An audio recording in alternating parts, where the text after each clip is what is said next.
Hi friends, welcome back to my channel cooking with Nasiba. Hi friends, இப்போ தான் நீங்கள் நம்ம சேனல் ஃபஸ்ட் டைம் பார்க்குறீங்கன்னா மறக்காமல் சப்ஸ்கிரைப் பண்ணி வச்சுக்கோங்க. இப்போது நம்ம வந்து பொட்டேட்டோ ரைஸ் தான் செய்ய போகிறோம். வாங்க எப்படி செய்யறதுன்ட்டு பார்க்கலாம். சிம்பிளாகவும் ரொம்ப சூப்பராகவும் செய்யலாம். இதுக்கு வந்து பார்த்திங்கன்னா கடாயில் ஒரு 4 டேபிள் ஸ்பூன் போல் எண்ணெய் சேர்த்துருக்கேன். எண்ணெய் சூடானதுமே கடுகு வந்து சேர்த்துக்கலாம். கடுகு நல்லா பொரிஞ்சு வந்ததுமே இதில் கொஞ்சமாக கருவேப்பிலை வந்து சேர்த்துருக்கேன். கருவேப்பிலை கூடவே வந்து பார்த்திங்கன்னா பொடி பொடியாக கட் பண்ண பூண்டு வந்து சேர்த்துருக்கேன். வீடியோ வந்து மிஸ் ஆயிடுச்சு, அந்த வந்து நீங்கள் சேர்த்துக்கோங்க. சேர்த்துட்டு அதுக்கப்புறமா குட்டி குட்டியாக நறுக்கின வந்து சின்ன வெங்காயம் இதையுமே வந்து சேர்த்துட்டு இது கூட பச்சை மிளகா வந்து இந்த மாதிரி கட் பண்ணி வச்சுருக்கேன். இதையும் சேர்த்து நல்லா வதக்கிக்கோங்க. வதக்கிட்டு நல்லா கோல்டன் ப்ரௌன் ஆனதுமே வந்து பார்த்திங்கன்னா கண்ணாடி பதம் வரணும், அந்தளவுக்கு வதக்கிட்டு இதில் ஒரு தக்காளி வந்து சேர்த்துக்கலாம்.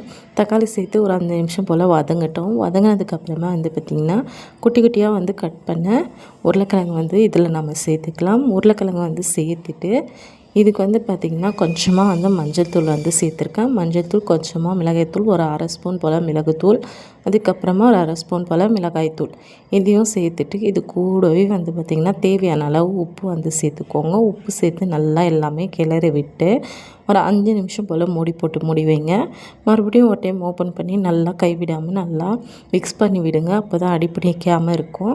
அதுக்கப்புறம் மறுபடியும் ஒரு 5 நிமிஷம் போல் மூடி வச்சுட்டு இது ரெடி ஆகிற வரைக்கும் பார்த்திங்கன்னா நான் ஏற்கனவே சாதம் வந்து வடித்து எடுத்து வச்சுருக்கேன். அதை வந்து ஆற வச்சுக்கலாம். சாதம் வந்து பார்த்திங்கன்னா நல்லா உதிரியாக இருக்கணும். அப்போ தான் வந்து மிக்ஸ் பண்ணும்போது சாதம் வந்து உடையாமல் இருக்கும். இதை பார்த்திங்கன்னா இந்த ஸ்டேஜில் வந்து இருக்கணும். நான் காட்டுறேன் பாருங்கள், அந்த ஸ்டேஜில் இருக்கணும் சாதம் ஒரு பக்கம் ஆறிட்டு இருக்குது. இப்போ வந்து பார்த்திங்கன்னா இந்த அளவுக்கு நல்லா வந்து எண்ணெய் வந்து பிரிஞ்சு வந்திருக்கு. இன்னொரு 5 நிமிஷம் போல் இருக்கட்டும். 5 நிமிஷத்துக்கு அப்புறமா வந்து பார்த்திங்கன்னா சாதம் வந்து இந்த ஸ்டேஜில் தான் இருக்கணும். ஸோ நல்லா எண்ணெய் பிரிஞ்சு உருளைக்கிழங்கு வந்து பார்த்திங்கன்னா நல்லா வந்து ஃப்ரை ஆயிடுச்சு. இதுக்கப்புறமா நம்ம இதில் வந்து சாதம் வந்து சேர்க்க போகிறோம். இந்த ஸ்டேஜில் இது பாருங்கள், எண்ணெய் எந்த அளவுக்கு பிரிஞ்சு வந்திருக்கு.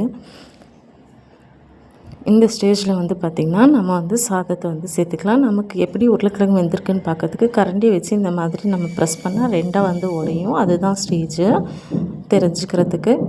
அதுக்கப்புறமா சாதத்தை வந்து சேர்த்துட்டு நல்லா வந்து கொஞ்சம் கொஞ்சமாக வந்து மிக்ஸ் பண்ணி விடுங்க. சாதம் உடையாத மாதிரி பார்த்துக்கோங்க. மிக்ஸ் பண்ணி விட்டுட்டு நல்லா ஒரு 5 நிமிஷம் போல் மறுபடியும் மூடி வச்சு எடுத்திங்கன்னா சூப்பரான பொட்டேட்டோ ரைஸ் வந்து ரெடி. கண்டிப்பாக ட்ரை பண்ணி பாருங்கள். இந்த ரெசிபி பிடிச்சிருந்தா மறக்காம நம்ம சேனலை லைக் பண்ணுங்கள், ஷேர் பண்ணுங்கள், கமெண்ட் பண்ணுங்கள், சப்ஸ்கிரைப் பண்ணி வச்சுக்கோங்க. அப்போ தான் நான் போடுற வீடியோஸ் கண்டினியூஸாக வரும். இது கூட வந்து பார்த்திங்கன்னா அப்பளம், அதுக்கப்புறமா வந்து ஊறுகாய், எல்லாமே சூப்பரான காம்பினேஷன். கண்டிப்பாக ட்ரை பண்ணி பாருங்கள்.